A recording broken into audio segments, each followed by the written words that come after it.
The period के अंदर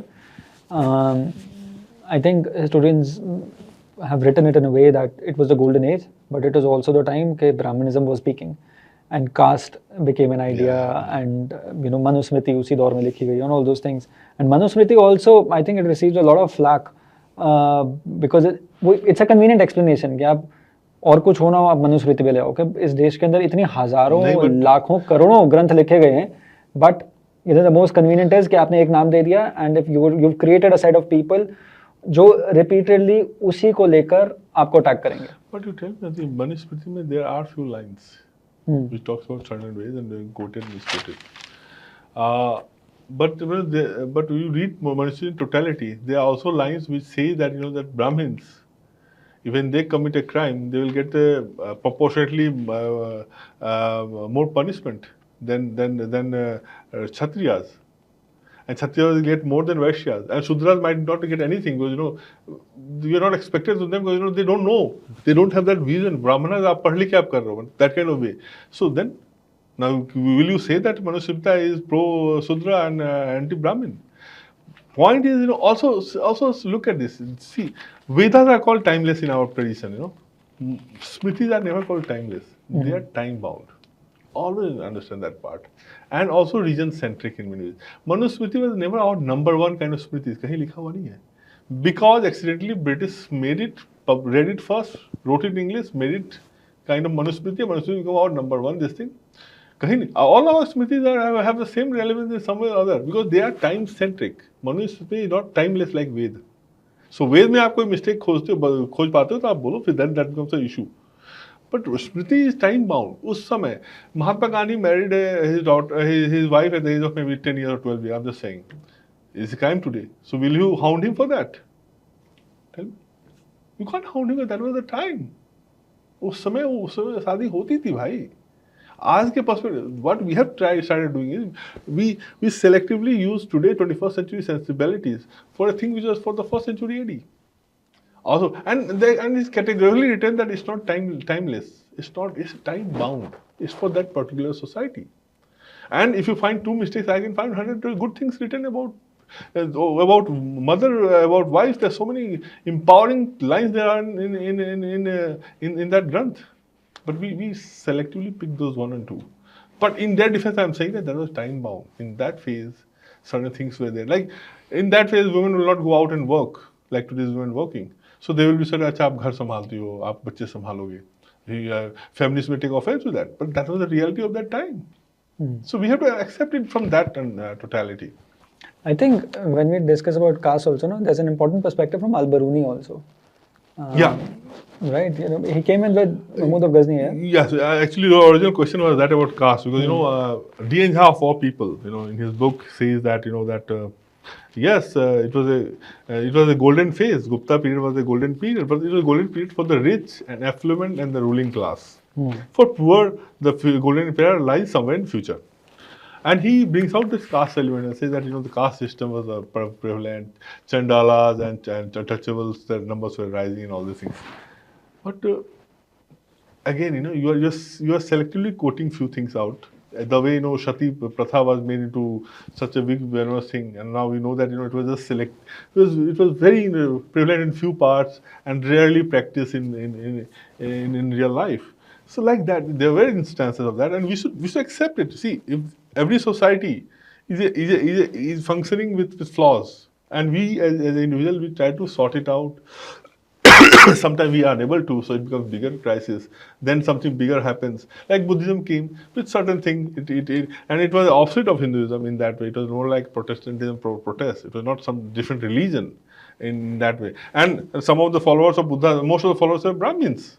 Brahmin ko aap gali dete ho, they were Brahmins. Because they could see it, yaar ye theek nahi hua, let's correct this. And Sanatan has this unique tendency of coming with its own self-healing process over a passage of time, where they themselves will produce something. When Buddhism was dying out and all the corruption started creeping in, the society started weakening. Sankara came up and reawakened the society again. So this has, and that's why it could survive. That's why Hindu Sanatan tradition is still not in museum. It's still working and doing well. So Al-Biruni, when he comes out, Al-Biruni just makes the 8 caste and subcaste in the country. There were not more. And when you read K.S. Lal's monumental work on this on this issue, he says that it was actually the invasion of Islam, coming of Islam in this country, and with the magnitude of the attack and terror was there, that it created Hindu society got completely scattered. Albani also uses the word. Albani says that that when Mahmud Ghazni attacked India, Hindu society turned into atoms and got scattered, and that happened not with Mahmud Ghazni. It was his raid, but obviously उनके chronicle तो बोलेंगे ही ना कि उन्होंने सब कुछ कर दिया. But overall, you see 100, 300, 400 years of this attack happening, it created a lot of, especially in north. That's why you don't see many temples in north. You see in south. So it created a lot of, and so what happened to people? There are two kind of people. One who accepted it and become part of the government in some way. So these people necessarily they don't change their religion, because also Muslims needed some people to run their government. You can't kill everyone. Even Hitler didn't kill everybody. The book will say that Hitler had got many Jews in his army, but he used to kill Jews.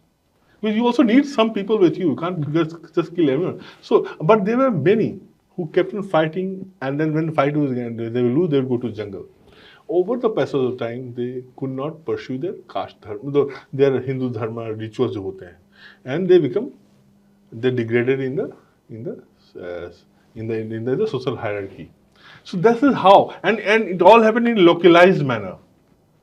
So it all happened localized. That's where caste, subcaste, and even some of the tribes came up.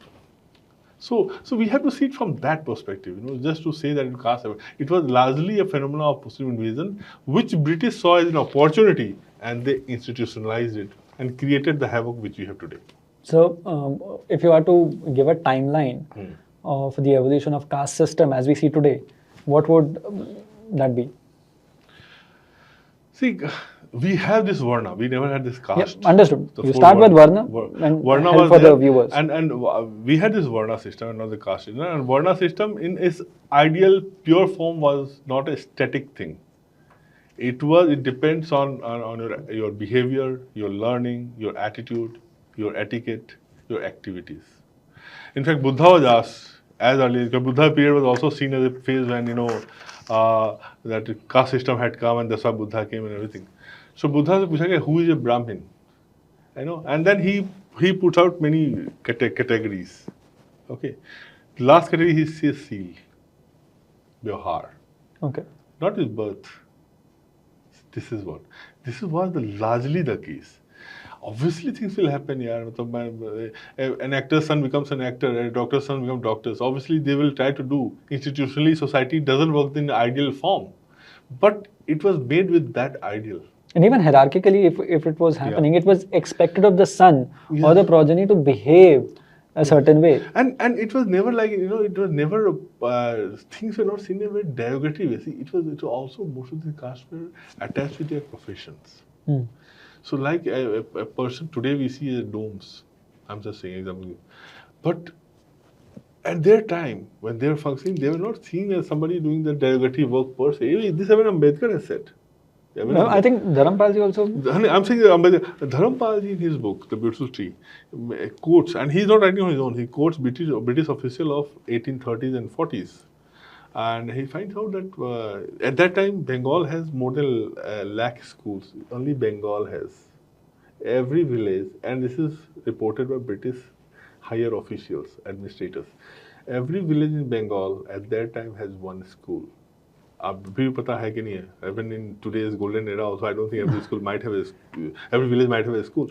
They had. And every school had students from all castes. And I'll give you an exact number, I'm forgetting where it's there in my book. Like, for instance, if there are 100 students in a class, majority of them are not Brahmins. Brahmins will be like 25% or so. Actually, the majority will be of the so-called lower caste. They're there. Teachers are also from a large background from this community we call untouchables.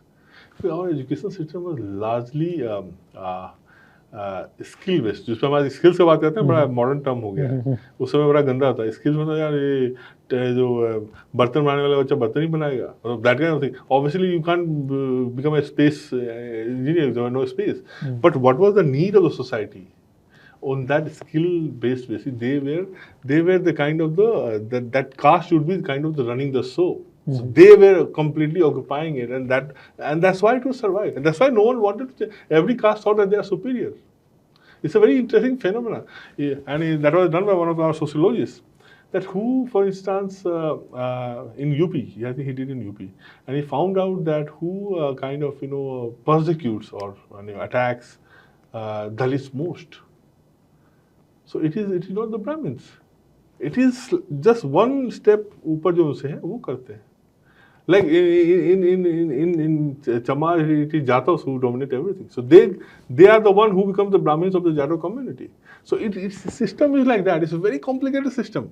Trust me, and that's why otherwise who stops यार? कल को सब छोड़ के चले जाएंगे. Brahmins are just 8 to 10%, or not even that. कल सब छोड़ के चले जाएंगे. क्या करोगे? आप can't do anything about to them. Because they have created in their own also they boss somebody. Yadavs, for instance, or in OBCs, what Yadavs have done. No, but OBCs are a consequence of are a modern concept. No, I'm saying that in that they're not so-called upper caste. I'm saying from caste perspective. So it's a very complicated phenomena, and it was created largely in the British era. But do you think so? It proliferated in the Middle Ages, medieval time, क्योंकि everyone got distanced. कि आप इस जंगल में हो, वो उस जंगल में है, वो वहाँ भाग रहा है, वो उधर लड़ रहा है. So they all got distanced. So it all created over the passage of time, over 100 years of time, they become different. They all were same. For example, they were living in the town of Kannauj. Attack happened, and one ran this part, one ran this part. After 100 years, they are Bakshi हो गया, कोई Chhatri हो गया, कोई कुछ हो गया. They all become different. So this created the different kind of subcastes and super subcastes out of this. What British did, British saw an opportunity here. They created their own this thing. They had an enemy inside called Brahmins. So they knew that they know what exactly the nature of the system is. That's why Brahmanism was attacked.